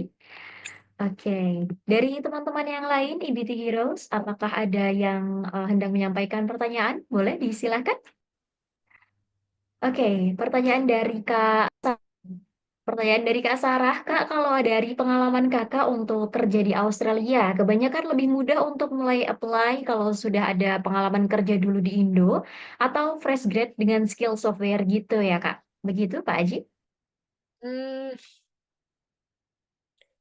jujur kalau untuk perusahaannya, kalau bosku kan memang dia lebih sukanya, jadi kalau di perusahaanku tuh biasanya kayak dididik dulu gitu selama 1-2 tahun di Indonesia, baru kalau misalkan memang oke dipindahin ke Australia kayak gitu. Tapi kalau di perusahaan yang misalkan mau langsung ke Australia, menurutku sih memang yang paling mungkin adalah kalau udah ada pengalaman kerja sih gitu. Kenapa? Karena untuk visa yang tadi yang skill in demand 482 itu ada syarat juga, mungkin aku nggak tulis tadi, yaitu minimal pengalaman kerja 1 tahun di core occupation list tadi. Jadi misalkan Sarah sebelumnya udah pernah 1 tahun jadi electrical engineer, nanti bisa tuh apa namanya visanya pakai 482, nanti skillnya itu adalah electrical engineer gitu. Tapi kalau misalkan let's say sebelumnya itu kerjanya di apa ya, hmm, misalkan aerospace engineer gitu, ya itu susah. Jadi nggak kehitung 1 tahun minimal itu. Jadi harus ada minimal 1 tahun di bidangnya. Gitu sih. Oke, baik. Terima kasih atas jawabannya, Pak Aji. Terima kasih atas pemaparannya. Dari Kak Sarah, apakah sudah cukup menjawab terkait hal ini? Kemudian juga untuk teman-teman yang lain, masih diperkenankan apabila ada pertanyaan yang hendak ditanyakan kepada narasumber kita. Oke, disusul dari pertanyaan Kak Sarah, Pak Aji. Oh, harus bidang yang sesuai juga ya, Pak ya. Terima kasih sudah menjawab. Gitu. Ya, harus yang sesuai juga. Oke, baik, Pak.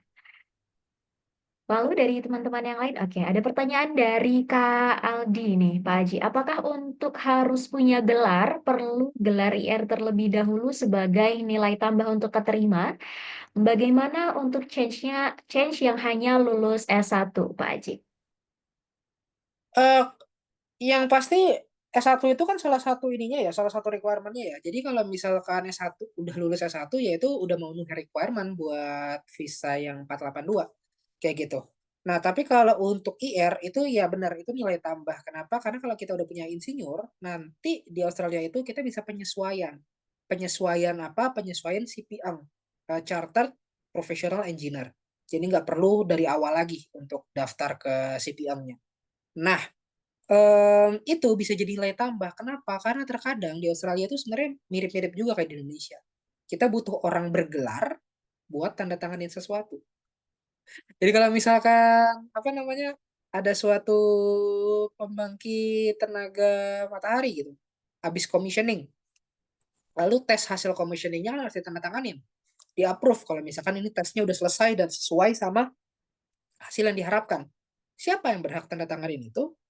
Ya orang-orang dengan gelar CPM gitu. Kalau di Indonesia mungkin orang-orang yang ahli madya atau apa gitu kan ada tingkatan gitu. Ya itu sebenarnya sama aja. Kalau dibilang nilai tambah ya jelas nilai tambah gitu karena bisa langsung penyesuaian untuk charter professional engineer.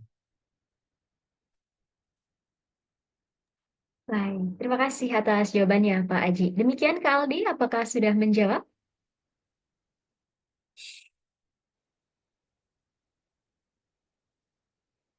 Oke, kemudian untuk teman-teman yang lain juga masih dipersilahkan ya untuk menanyakan pertanyaannya kepada Pak Haji. Mumpung masih ada kesempatan ini, silakan dimanfaatkan sebaik mungkin teman-teman.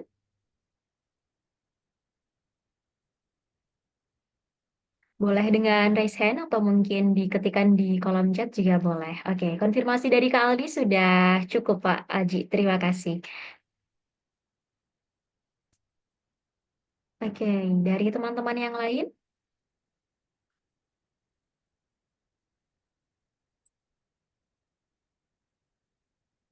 Baik, ada pertanyaan lagi Pak Aji dari anonim di sini. Untuk 494 dan 482, apakah ada saran strategi untuk mempersiapkannya sebagai recent fresh grade, Pak Aji? Kalau fresh grade banget nggak bisa sih untuk spesifik visa itu ya. Jadi bukan dari perusahaannya, tapi dari syarat visanya. Karena visanya itu memang mensyaratkan 1 tahun pengalaman kerja. Jadi kalau misalkan strategi paling oke yang bisa aku berikan adalah cari pengalaman kerja dulu, kalau bisa di perusahaan multinasional. Itu sih saran terbaik yang bisa aku kasih tahu. Oke, baik. Terima kasih, Pak Aji. Sudah cukup menjawab dari untuk ini dari Kak Anonim. Berikutnya ada pertanyaan dari Kak Sarah di sini. Kalau ada IR untuk CPL-nya diurus perusahaan atau pribadi, Kak, Pak Aji? Eh, koreksi dikit, CPL, CPENG, Kecerdasan Profesional Engineer. Diurus sendiri. Oke, baik. Kemudian pertanyaan dari Kak Gabriel di sini. Mungkin bisa dijelaskan step by step dari nol, Pak, tipsnya untuk bisa siap bekerja di Australia dan budaya kerjanya bagaimana ya, Pak? Begitu, Pak Aji. Ini ada sensor nggak nih? Atau boleh lepas aja nih, Mbak? Mungkin boleh di senyaman mungkin, Kak, tapi mungkin bisa lebih menjaga aja, Kak, begitu. Tipis-tipis saja. Oke. Em, kalau misalkan tipsnya sebenarnya ini yang ini ya, mungkin yang menuju ke sananya dulu ya. Jadi kalau aku sih memang waktu itu aku ada role model ya, temanku. Ada 2 cara untuk kalau misalkan teman-teman mau mau kerja di negara lain. Ini role modelnya tuh memang temanku. Yang pertama adalah ini cara yang mungkin bagi sebagian orang tuh paling nggak paling mudah juga ya, tapi paling bisa kelihatan. Itu paling bisa kelihatan. Yaitu adalah dengan teman-teman kuliah di negara itu, lanjut kerja di negara itu. Gitu. Itu adalah cara yang paling kelihatan. Sekolah di negara itu, kerja di negara itu. Oke? Yang kedua adalah ini mungkin cara yang agak sedikit butuh perjuangan, tapi change-nya lebih gede menurutku.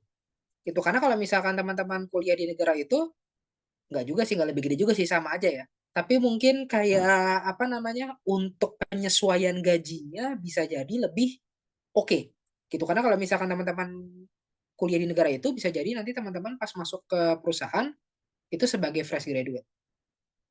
Kayak gitu. Jadi dianggapnya sebagai fresh graduate, padahal teman-teman udah S2, misalkan kayak gitu, atau S3 bahkan. Tapi dianggap sebagai fresh graduate. Nah, sementara kalau misalkan pakai cara yang kedua ini, adalah teman-teman cari perusahaan di Indonesia yang multinasional. Ketika aku bilang multinasional, itu bukan perusahaan misalkan kayak apa ya? Perusahaan multinasional yang punya cabang di Indonesia, bukan kayak gitu. Tapi perusahaan multinasional yang teman-teman benar-benar dilibatkan untuk pekerjaan global. Memang paling banyak itu adalah perusahaan consulting atau perusahaan R&D. Jadi kalau misalkan perusahaan kayak manufaktur atau misalkan developer, developer enggak juga sih, developer bisa seluruh dunia juga ya. Ya pokoknya jangan yang dia itu scope-nya cuma Indonesia aja, cuma lokal. Memang paling banyak sih kayaknya consulting yang scope-nya itu global. Nah, nanti kalau misalkan ada lowongan di negara lain, teman-teman ajuin yang namanya internal transfer gitu. Jadi kayak teman-teman eh, apa namanya, cari lowongan internal. Itu jauh-jauh lebih gampang. Karena temanku yang pakai cara yang kedua ini, itu kayaknya ada yang udah 4 orang. Total 4 orang yang sekarang udah nggak di Indonesia lagi kerjanya. Kayak gitu. Udah ada yang di Singapura, ada yang di Jepang, ada yang di Australia juga. Kayak gitu.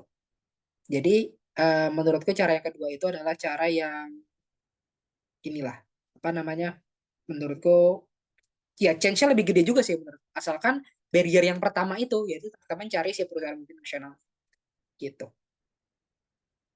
Oke, gitu sih. Nah, kalau Oke. untuk budayanya ya, nah ini yang mungkin agak ini ya susah ya di Australia itu kalau misalkan teman-teman mau cari teman, terutama temennya secara profesional ya, klien di industri gitu ya susah sih kalau misalkan teman-teman nggak minum-minum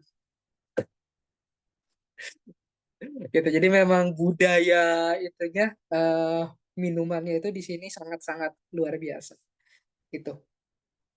Sisi sisi nggak gelap-gelap banget ya sisi redupnya.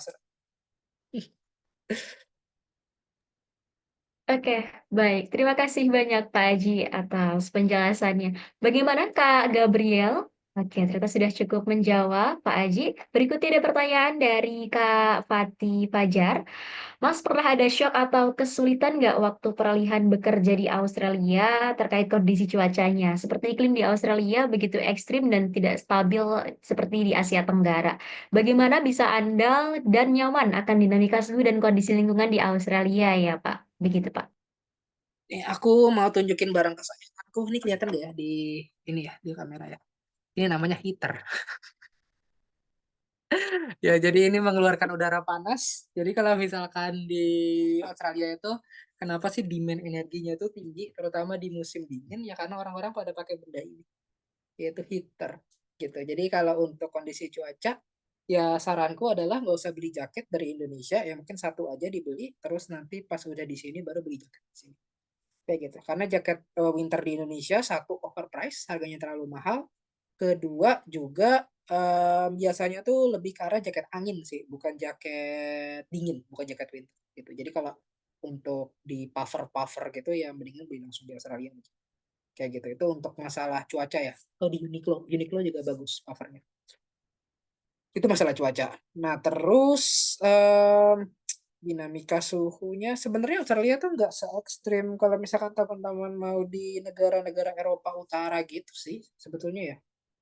Jadi kalau dibilang ekstrim enggak ekstrim. Tapi kalau dibilang dingin ya kalau dibanding Indonesia sih dingin gitu. Kalau di Perth sendiri nggak akan sampai turun salju, tapi 0 derajat aja sih paling. Jadi jatuhnya lebih kayak es aja gitu. Nggak sampai ada salju di Melbourne Oke, ya ada salju. baik. Demikian Kak Fatih dengan hitar temannya Pak Aji saat ini. Apakah sudah menjawab? Oke, sip katanya Pak. Baik, di sini ada pertanyaan Dulu lagi. heater Luar biasa ya. Jadi ada teman setianya nih dari Pak Aji. Heaternya diperkenalkan kepada IBT Hero sekalian ya. Oke, berikutnya pertanyaan dari Gabriel nih. Kak Gabriel nih Pak Aji ya. Untuk internal transfer tadi itu bagaimana ya Pak maksudnya dan persyaratan mengajukannya seperti apa? internal transfer itu biasanya kalau di perusahaan-perusahaan multinasional atau di perusahaan-perusahaan yang global itu mereka biasanya sangat-sangat mensupport orangnya itu untuk berpindah-pindah negara. Si apa namanya orang-orang yang ada di dalam perusahaan itu pindah-pindah negara itu mereka sangat mensupport. Jadi biasanya tuh ada kayak LinkedIn internal perusahaannya sih. LinkedIn internal perusahaannya itu nanti list di situ negara apa butuh pekerjaan apa. Nah biasanya itu dirilis sebelum pekerjaannya dibuka ke publik gitu. Jadi sebelum bisa ditawarin ke orang luar, ada juga orang dalam nih yang mau pindah gitu dan skill setnya cocok. Itu biasanya jauh lebih gampang dibanding kita apply dari luar. Kenapa? Karena perusahaan udah tahu, oh nih orang misalkan performanya kayak gimana. Oh nih orang bosnya siapa. Oh nih orang ngerjain apa aja. Itu kan udah lebih terbuka. Kayak gitu. Jadi jauh, jauh, jauh lebih gampang dibanding kalau misalkan teman-teman apply dari nol. Kayak gitu. Ya. Jadi kayak ada inilah LinkedIn-nya internal perusahaan. Apply-nya dari situ biasanya. Oke, baik. Terima kasih atas jawabannya, Pak Aji. Demikian Kak Gabriel, apakah sudah cukup menjawab? Oke, semoga cukup menjawab ya Kak. Apabila ada pertanyaan boleh dilanjutkan lagi. Nah, berikutnya ada pertanyaan dari anonim juga nih Kak, Pak Aji. Perbedaan quality of life di Indonesia dan Australia seperti apa ya Kak? Dan work culture-nya bagaimana? Seperti itu. Oh sorry, oh ini anonim ya? Iya Kak. Eh, jangan teman-teman kaget kalau misalkan teman-teman dikatain this is shit di depan muka. Jangan kaget. Kenapa? Karena orang Australia itu sangat to the point. Bahkan orang Amerika aja di sini, bos apa namanya, state manajerku itu orang Amerika, dia dari Texas, dia aja tuh kaget di saking apa namanya to the pointnya orang Australia. Tapi bukan berarti mereka itu kayak apa namanya galak atau gimana ya, enggak juga sebenarnya, mereka fun, mereka most of the time itu suka bercanda di meeting yang tingkat pemerintahan aja. Kalau teman-teman lihat video-videonya Anthony Albanese itu, Perdana Menterinya Australia, itu kalau ngomong kayak orang bercanda gitu. Pada dasar suka bercanda, tapi kalau misalkan udah serius, mereka akan beneran serius. Mereka nggak mau bertele-tele. Kayak misalkan di Indonesia mungkin kita selamat siang Bapak Ibu gitu. Jadi jangan kaget kalau misalkan nanti email pertama teman-teman itu cuma dikasih attachment terus tulisannya cuma dudis. Jangan kaget kayak gitu. Itu bukan berarti si orangnya marah, enggak. Bukan berarti orangnya nggak sopan juga. Tapi budayanya memang kayak begitu. Budaya itu emang strict gitu. Bahkan seramah apapun muka orangnya, seramah apapun dia ngomong, dia akan tetap ngomong kata-kata kotor gitu. Kata-kata kasar akan tetap dia omongin. Jadi jangan kaget. Dia memang to the point orang Australia itu. Ya gitu sih. Oke, baik Pak Aji. Nah, ini dari Kak Sarah, siapin mental nih jadinya nih Kak, luar biasa ya. Oke, ini mungkin pertanyaan terakhir sebelum berakhirnya sesi tanya jawab dengan Pak Aji. Ada pertanyaan dari Kak Aldi nih Pak Aji. Pak, untuk kebanyakan perusahaan Aussie untuk kerjanya sistemnya seperti apa? Apakah offering kontraknya atau tetap? Kalau kontrak berapa tahun ya Pak? Kita ada 3 jenis pekerjaan sama kayak di Indonesia sih. Mungkin kalau di Indonesia itu kan ada PKWT, PKWTT sama pekerja paruh waktu, betul ya? Freelance itu apa sih disebutnya ya di Indonesia? Paruh waktu ya. Nah, kalau misalkan di Australia itu secara umum ada dua. Ada namanya, sorry ada tiga. Ada namanya contract work, ada yang namanya casual work, sama ada yang namanya permanent work. Gitu, kalau permanen itu ya pada umumnya kayak di Indonesia. Jadi kalau misalkan dipecat, nggak bisa sembarangan dipecat, harus ada pesangonnya. Atau bahasa bahasa Australianya itu redundancy. Kayak gitu. Itu mungkin job yang harus ini ya, harus uh, ini terlebih dahulu, di look terlebih dahulu. Tapi menurutku paling banyak itu malah kalau untuk di kalangan engineer ya di dunia profesional itu malah kebanyakan permanen. Kenapa? Karena sekali kita udah dapetin karyawan oke nih, nggak usah oke banget, maksudnya karyawan yang at least bisa kerja kayak gitu, itu akan susah nyarinya lagi karena penduduknya dikit, tenaga kerjanya dibutuhin di sini. Jadi ya kalau misalnya kita berhasil dapat seseorang, ya udah kita permanenin aja, jangan dikontrak-kontrak gitu. Karena kalau dikontrak misalkan dia resign, ya kita susah lagi nyari dari awal gitu. Jadi jangan, banyak perusahaan Australia mikirnya ke arah sana. Jadi kalau udah bisa kita permanenin ya kenapa kita kontrak kayak gitu. Tapi kontrak work tetap ada. Jadi biasanya kalau yang project base ya, misalkan projectnya itu cuma 2 tahun, ya udah karyawannya dikontrak 2 tahun kayak gitu. Biasanya di mining tuh yang banyak kayak gitu kontrak. Sama satu lagi tuh casual work. Nah, untuk casual work ini biasanya kalau misalkan lebih ke tadi ya tradies, yang carpenter, terus juga plumber, kayak gitu-gitu. Sama yang lebih ke arah hospitality. Misalkan di restoran, kayak gitu. Itu casual work. Jadi dibayarnya dia per jam. Per jamnya itu biasanya di range antara $24 sampai $50. Enggak sampai sih, enggak sampai $50. 24 sampai 40 lah paling maksimal, per jam. Tetap oke kan? Gitu. Gitu. Kalau kontrak berapa tahun tergantung perusahaannya. Oke, baik Bapak. Terima kasih atas jawabannya Pak Aji. Demikian, Kak Aldi, apakah sudah cukup? Sudah cukup ya. Terima kasih banyak Kak Aldi atas pertanyaannya.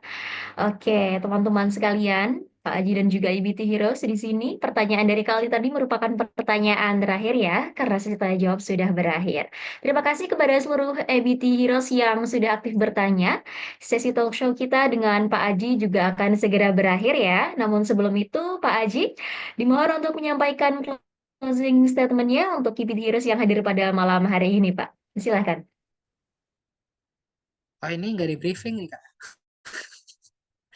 Apa closing Yuk. statementnya? Closing statementnya, eh gini sih teman-teman. Jadi kalau misalkan dipikir untuk pekerja di luar negeri itu tidak nasionalis ya, aku nggak berpikir ke arah sana. Jadi kalau misal kita ngomongin nasionalisme, karena biar bagaimanapun penghasilan yang kita hasilkan di sini itu bakal kesumbang juga ke Indonesia.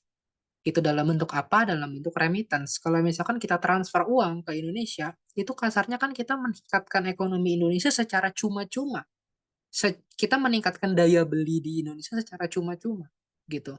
Jadi apa namanya? Ya kalau misalkan teman-teman mau ke sini, jangan terlalu terpengaruh juga sih sama kata-kata kayak nggak cinta tanah air atau gimana. Karena ya apapun yang teman-teman lakukan, ya duitnya bakal ke Indonesia juga gitu. Ya walaupun untuk makan gitu-gitu ya oke lah ya. Maksud kita nggak makan sih. Tapi kan untuk biasanya kalau teman-teman balik gitu atau teman-teman transfer ke orang tua atau ke pasangan itu kan juga eh, berputarnya di Indonesia, dihasilkan di Australia tapi berputarnya di Indonesia kayak gitu. Ya, oke. Baik, terima kasih banyak Pak Aji atas closing statement-nya. Ya, Pak Aji, suatu kehormatan bagi kami karena Bapak telah meluangkan waktu Bapak untuk hadir pada acara malam hari ini, berbagi cerita dan juga inspirasi dengan EBT Heroes.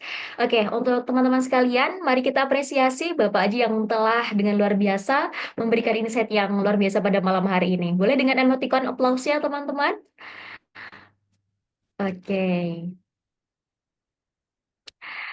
baik, terima kasih. Nah, jadi berikutnya EBT Heroes dimohon untuk tetap bersama kami ya, karena nanti akan ada informasi menarik dan juga foto bersama dengan Pak Aji di sini. Oke, sebagai informasi tambahan, sesaat lagi, sebentar Pak Aji boleh diturunkan dulu untuk share screen-nya. Sorry? Oh, Oke, baik, terima kasih Pak Aji. Ya, oke, baik.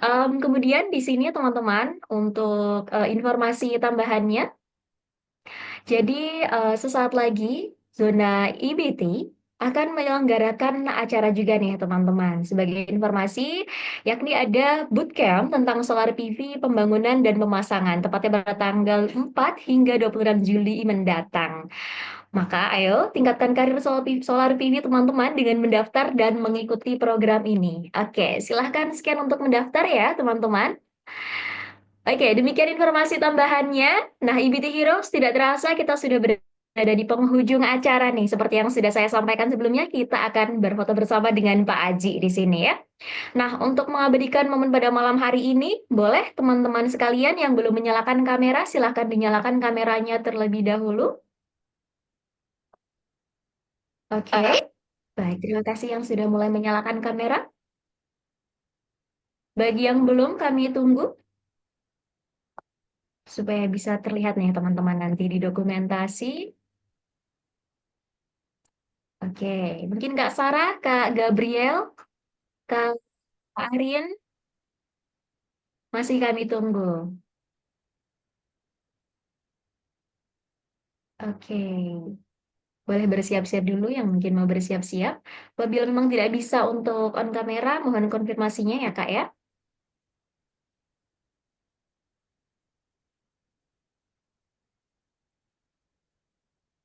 Oke, apakah sudah semua atau ada yang mau menyalakan kameranya lagi? Ya mungkin sudah ya. Oke, kita tunggu. Masih ada Kak Sarah di sini. Dari teman-teman yang lain 20.07 mungkin ya kita mulai dokumentasi.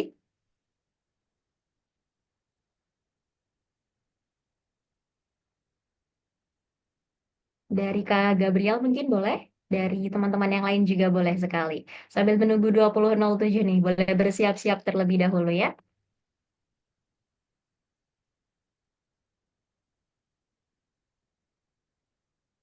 Oke,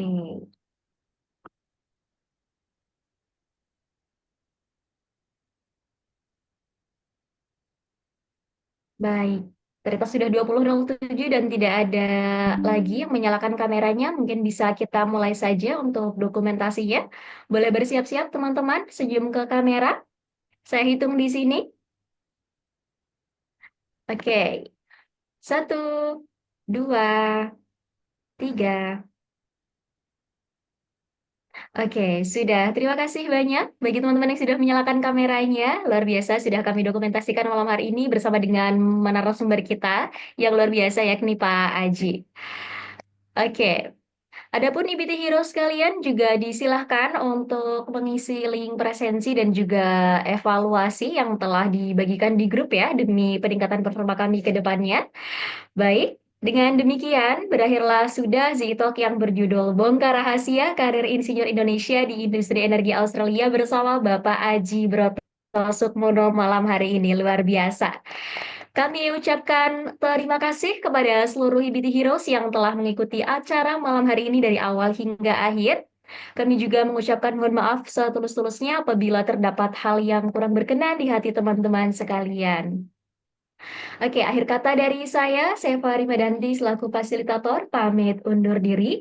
Wassalamualaikum warahmatullahi wabarakatuh. Shalom, Om Santi Santi Santi Om, dan salam kebajikan.